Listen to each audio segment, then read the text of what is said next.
Hi chickens! I have so many ideas lately for videos that I want to do about my personal path and about my thoughts about personal development. I want to do more videos about dreams. I want to talk about the divine masculine. Like, I've got all these ideas coming up, and I'd like to do a series on chakras at some point as well.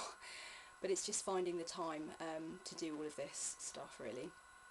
So, but I do have big plans for things that I want to talk about, and lately I've been writing a lot of stuff that upon reflection would be kind of useful for a lot of people out there, so I will commit to making this content. But this video I'm doing it on a little bit of a time scale because I have an appointment that I need to go to. So what I wanted to talk about with this was, a couple of days ago I wrote something on my Facebook For Queens page about the negative connotations and repercussions of this urge towards positive thinking that is so popular in the self-development community and certain areas of the New Age community. What I was really writing about there was the danger of generalising too much, or of throwing words around too much without really considering the specifics of a person's situation and what they may in fact need to do to heal. I think a lot of people might be afraid to cry, or ashamed to break down, or concerned about allowing their psychological demons to kind of cloud their mind too much, in terms of when you're going through a healing process, you're bringing a lot of things up from very deep down in the psyche, and a lot of that stuff is to do with difficult memories, past traumas, insecurities, feelings of fear, feelings of worthlessness.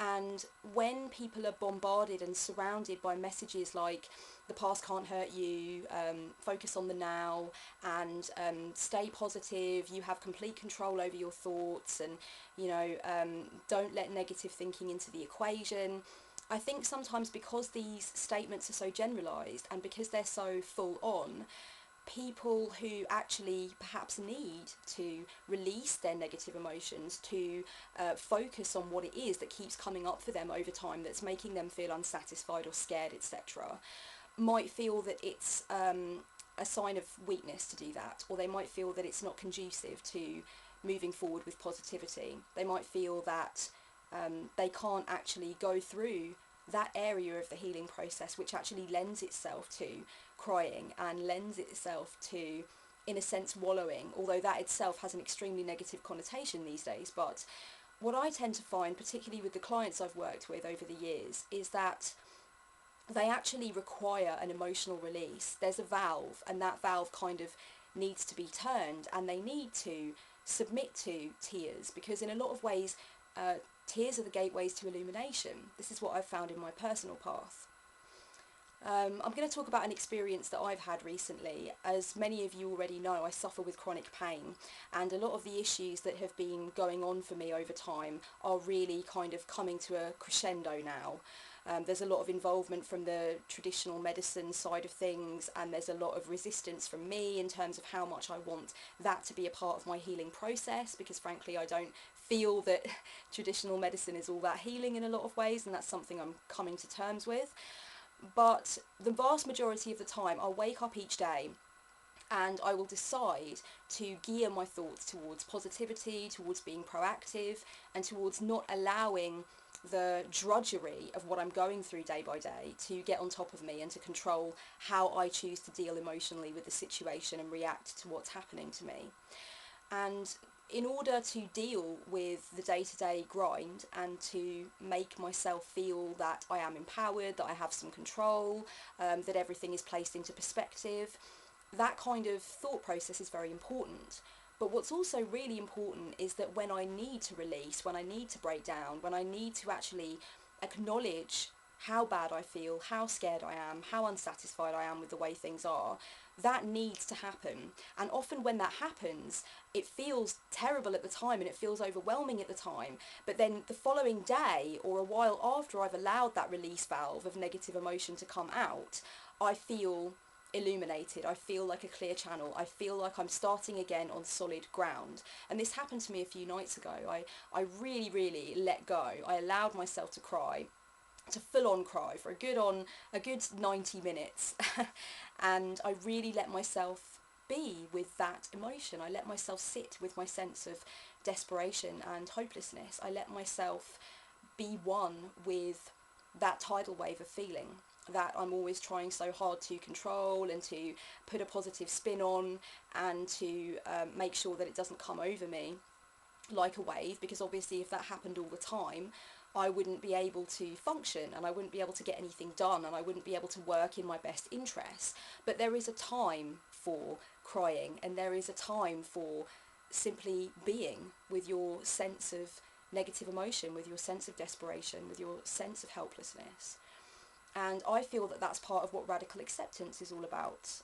I've talked about radical acceptance before in my personal roadmap video and in a couple of other videos.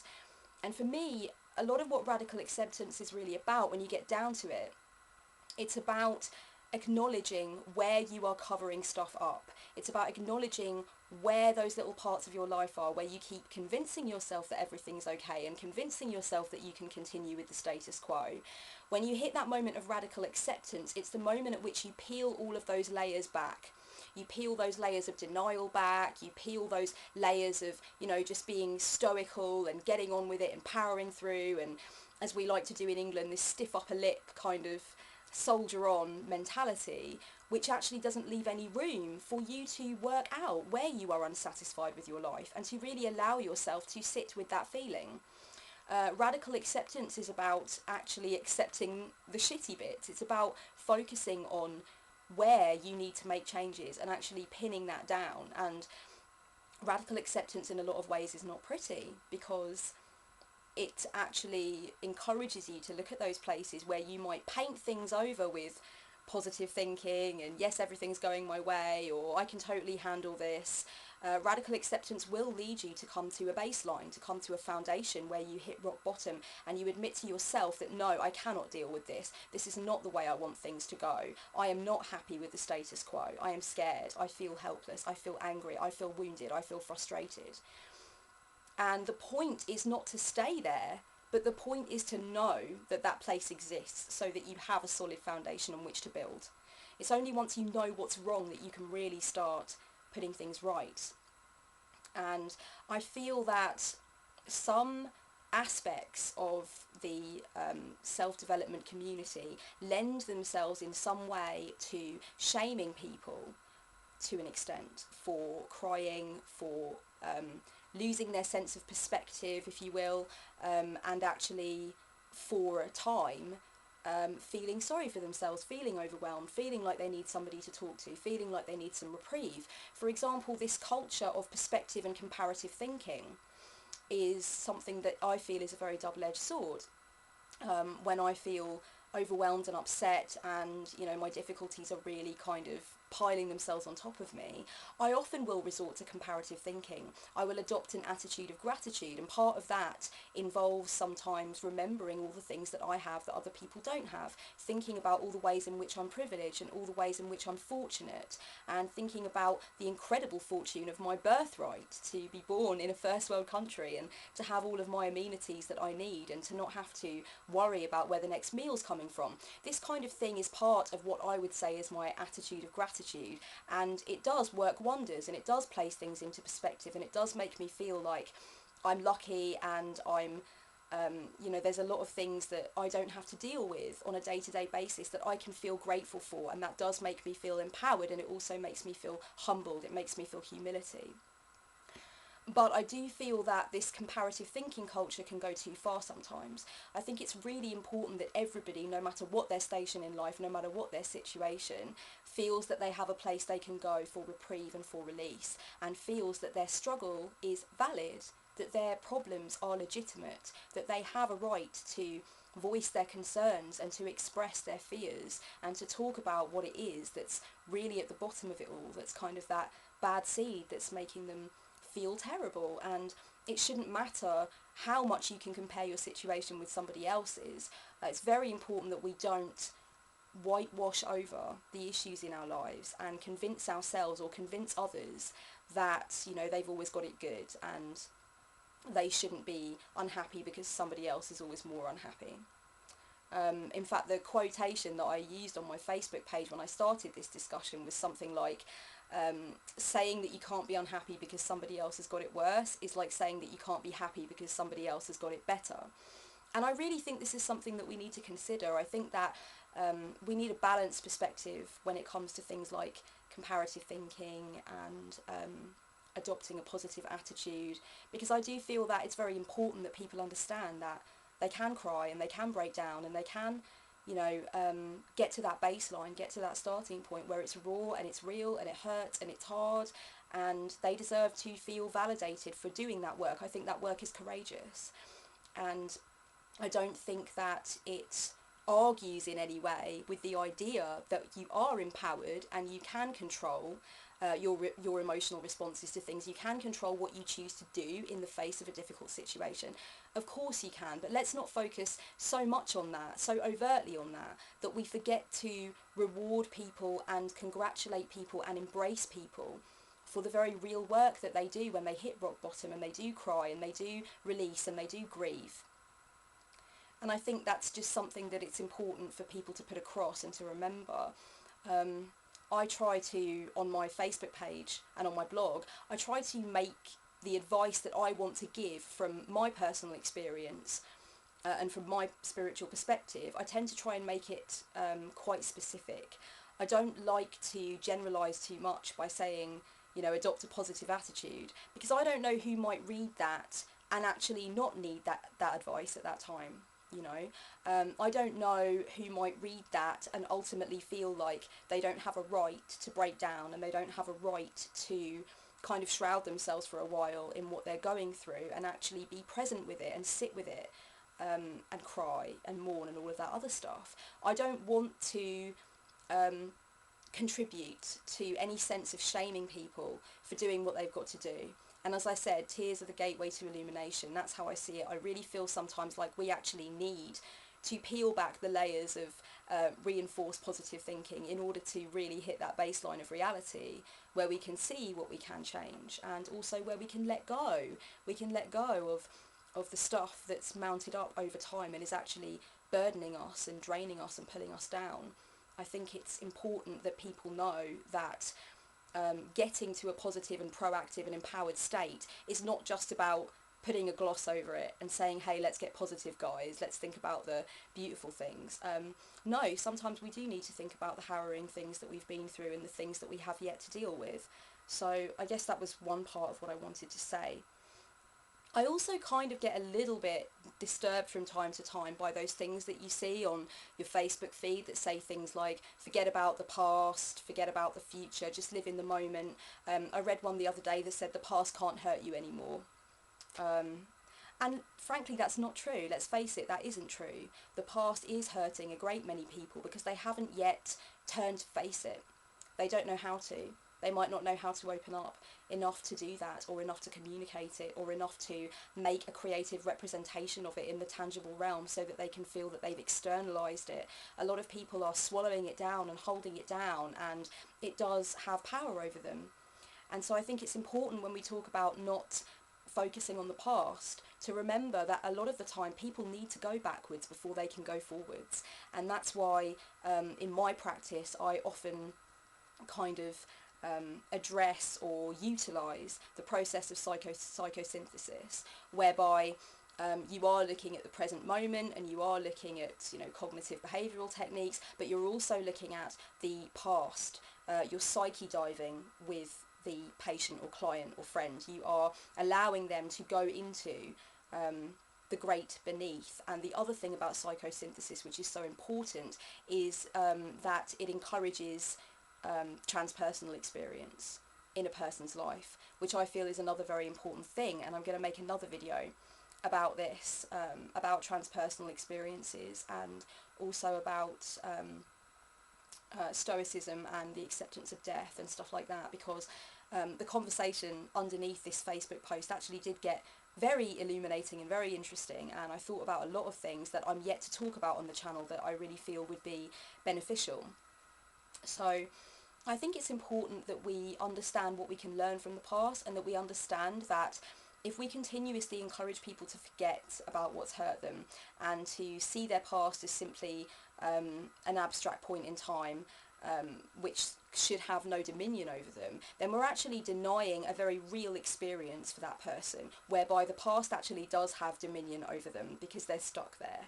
So rather than saying kind of glib general things like forget about the past has no power over you, I would suggest instead that we actually really start to look at our own personal experiences of how we've dealt with our past and how we've dealt with those painful times that used to have dominion over us that we've managed to free ourselves from, and think about how we can posit that advice to people who are perhaps stuck in the past or dwelling on the past or haunted by the past and find that they can't move forward proactively, because it is a very real problem and it is something that does need to be dealt with.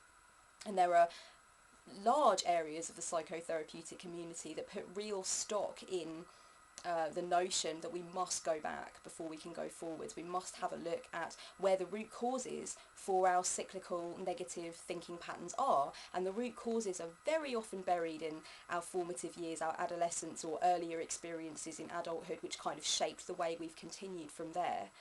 So I think it's important to address kind of somebody being chained to the past and enslaved by the past as a real problem and as something that we can help with, rather than insisting that, you know, it's not a real problem, just move on, because I don't always think that's helpful, terribly helpful. I can't think if there's anything else I wanted to say. I kind of wanted to talk a little bit about time perspective. In positive psychology, there's this idea that you need to find a balance between time perspectives. So people that have what one would call a hedonistic present time perspective tend to live only in the present and live in the now and make their decisions based on what they want to feel in that moment and make their decisions based on what they want in that moment. And people that have kind of a future time perspective will always be planning and will always be considering stability and so on, acquiring things so that everything can be comfortable in the future, and therefore may miss out on enjoying the present and on allowing unscripted things to happen, allowing there to be some space for experiences and events to occur which will be inspirational and which will kind of illuminate them. Everything is too rigid because they're always thinking about the future, and in hedonistic present there can often be a big scope for regret, because sometimes working on how you feel in that moment and going with the flow and just deciding to do what you want to do at the time can lead to issues later down the line. And you know, that I could give you many examples of how that might be the case, but just one way in which I think it would be relevant is I have a friend who takes a hell of a lot of time off work. He's kind of like at the moment feeling like if he wakes up and he'd rather do something else, then he's going to worry about the money he's going to lose later, and he's going to worry about what his boss is going to say later, and he's going to go with it. He has a hedonistic present time perspective and could do with having a dose of future time perspective. And those who dwell predominantly in the past and those who really allow those regrets and those negative patterns and things that happened before to dominate their waking life in the now, those people of course could do with a little bit more hedonistic present time perspective, and so on. So really what I think positive psychology teaches us is that any time perspective which is too literally subscribed to can be dangerous and can be unhealthy and can do with a little bit of rebalancing. And I think that that's something that I would say about this very generalised advice that comes out about forgetting the past or living in the now. One needs to consider the individual situations which are going on for the people reading this and try to understand, one, is it going to be helpful? Is it going to be something that's nourishing and nurturing? Or is it just going to be, you know, those words they've heard time and time again that they can't really put into practice in any logical or useful way? And secondly, is it shaming people?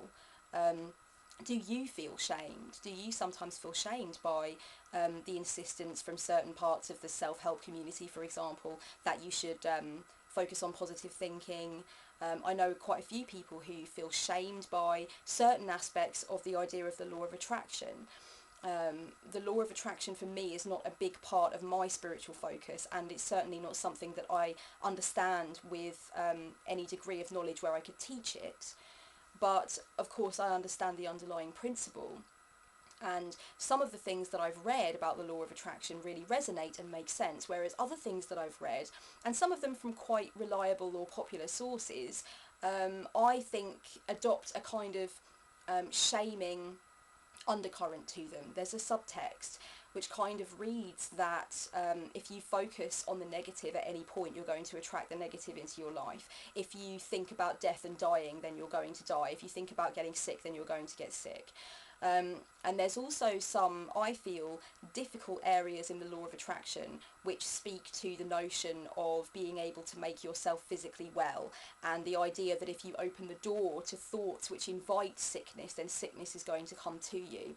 And I think that it's very important that we start to look at how this general attitude has morphed itself into areas like cancer treatment, for example. I was talking to a follower on my Facebook page about this, and I was talking about a certain author who's written a book about how positive thinking and the culture of kind of trying to reject negative thinking and pull it out of our emotional vocabulary has meant that cancer patients feel that they are being undervalued, undermined, humiliated, or that they are not allowed to actually sit with the pain and the frustration and the fear that they feel.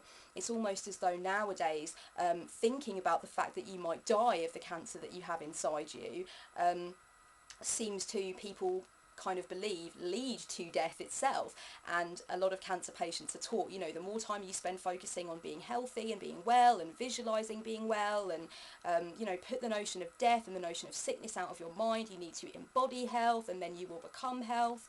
This is very unhelpful in a lot of ways for cancer patients who feel that they do not have an emotional outlet. They feel that they want to talk about what they're afraid of, and they should talk about what they're afraid of. And the more that we ram this very gratuitous and overt attitude down the throats of people who actually need reprieve and need release, the more we are also denying the fact that acceptance of sickness and acceptance of death is actually very healthy for the spirit and very healthy for the soul. We need to recognise that, you know, there is pain in the human lifespan. We need to recognise the inevitability of our own demise. We shouldn't be anxious and afraid of death. Death is natural. Death is no different to birth. It's a life-death life cycle. And while people in the, certainly in Western contemporary society, feel that they're being bombarded by this attitude of don't think about death, don't think about sickness, when you think about it, you're inviting it. I think that they feel that there's nowhere for them to go to really be real about what's occurring and to really be honest about what they're experiencing and to get in touch with that place beyond fear where they can accept that there are a multitude of possibilities and that death is not necessarily one that is going to be wrong in some way, or one that one has invited in some way. To say that thinking about death or sickness invites death or sickness kind of doesn't really make much sense, logically or spiritually, because we will get sick and we will die. This is not wrong. It's not an accident. Death is not an accident. Death is part of the plan. And so I think that's another thing I'm going to talk about in my next video, is the attitude towards death. And what I feel happens when somebody is intrinsically anxious about death, and how I feel that we can actually treat that and reverse it. There were probably other things that I wanted to say during the course of this video, but this was really just the main themes that I wanted to hit on, and I would love to hear your thoughts on it. I want to stress before I end filming that I'm very, very confident that it's important to feel a sense of empowerment over your own life, to understand that you are in control of your emotional responses. I've talked, for example, in the past about owning your personal power, and also about the importance of eliminating rage, which I feel is the complete loss of control over your emotional landscape in favour of something that is ultimately destructive to yourself and other people. And there are many different ways in which I talk about empowerment and about using your thoughts to create your reality. And I don't think there's anything wrong with that. But what I'm really targeting and focusing on here is that overt or very generalised or very gratuitous expression that it's somehow wrong to even open the door to anything which might be scary or negative.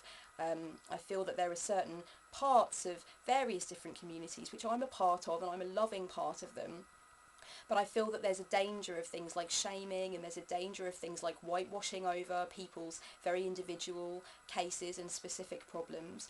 And I really believe that breakdown is the doorway to build up. So that's a big part of what I teach and a big part of what I've been through myself. And I think it's very important that we balance our perspective so that we make time and room to discuss how important it is to cry, and how important it is to peel back those layers of positivity which may have almost been pasted on in order to avoid thinking about what's really happening and what's not working and what's untenable. And when we peel those layers back and we sit with what's untenable, yes, it's scary, yes, it hurts, and yes, it doesn't look very pretty from an outside perspective. When you break down, it's not sunshine and flowers, but it is normally the start of something very illuminating. It's that gateway that can help you to get through. And then when you come to your state of positivity, you've come to it in pure terms. You've not come to it because you've read that it's important to do it, otherwise you'll get sick and die, or get divorced or get depressed. You've come to it because you've been through those things, and you have allowed the whole spectrum of your experience to lead you there. So you're there from an honest place. I really feel that positive thinking and adopting a positive state of being should come from an honest place. It should be authentic. And I think we really need to think about how the overt pushing towards the positive and the almost fear-mongering regarding anything that could be perceived as negative can lead us to adopt positivity from a place which is not authentic, and which really isn't as meaningful for somebody as it really could be. Thanks for listening, guys. Blessed be.